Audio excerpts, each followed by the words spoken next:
Hi hello welcome back to my channel. ನಮಸ್ಕಾರ ಸ್ನೇಹಿತರೆ. ಇಂದು ನಿಮ್ಮ ಮುಂದೆ ಬಂದಿರುವ ಸಂದೇಶ ಒಬ್ಬರ ಮನಸ್ಸಿನ ಕಲ್ಪಿತ ಭಾವನೆ.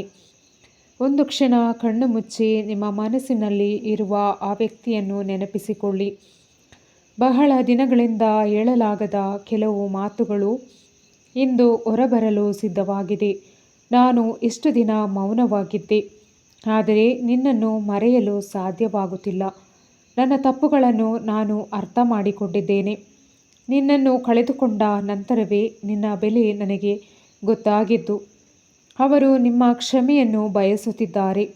ಮತ್ತೊಮ್ಮೆ ಮಾತನಾಡುವ ಅವಕಾಶ ಸಿಕ್ಕರೆ ಈ ಬಾರಿ ನನ್ನ ಭಾವನೆಗಳನ್ನು ಮುಚ್ಚಿಡುವುದಿಲ್ಲ. ನಾನು ಇಷ್ಟು ದಿನ ಮೌನವಾಗಿದ್ದೆ, ಆದರೆ ಪ್ರತಿದಿನ ನಿನ್ನ ನೆನಪು ನನ್ನ ಜೊತೆಯಲ್ಲೇ ಇತ್ತು. ನಿನ್ನನ್ನು ನೋಯಿಸಿದ ಆ ದಿನದಿಂದ ನನಗೆ ನೆಮ್ಮದಿ ಇಲ್ಲ. ನನ್ನ ಅಹಂಕಾರದಿಂದ ನಾನು ತುಂಬ ಅಮೂಲ್ಯವಾದ ವ್ಯಕ್ತಿಯನ್ನು ಕಳೆದುಕೊಂಡೆ. ನೀನು ಕ್ಷಮಿಸಿದರೆ ನಾನು ಬದಲಾಗಲು ಪ್ರಯತ್ನಿಸುತ್ತೇನೆ. ಈ ಸಂದೇಶ ನಿಮಗೆ ಹೊಂದಿಕೆಯಾಗಿದ್ದರೆ ಸ್ವೀಕರಿಸಿ, ಇಲ್ಲದನ್ನು ಬಿಟ್ಟುಬಿಡಿ. ವಿಡಿಯೋ ಇಷ್ಟವಾದರೆ ಲೈಕ್, ಕಮೆಂಟ್ ಆ್ಯಂಡ್ ಶೇರ್ ಮಾಡಿ. ಇನ್ನಷ್ಟು ಲವ್ ರೀಡಿಂಗ್ ವಿಡಿಯೋಗಳಿಗಾಗಿ ಸಬ್ಸ್ಕ್ರೈಬ್ ಮಾಡಲು ಮರೆಯಬೇಡಿ. ಧನ್ಯವಾದ.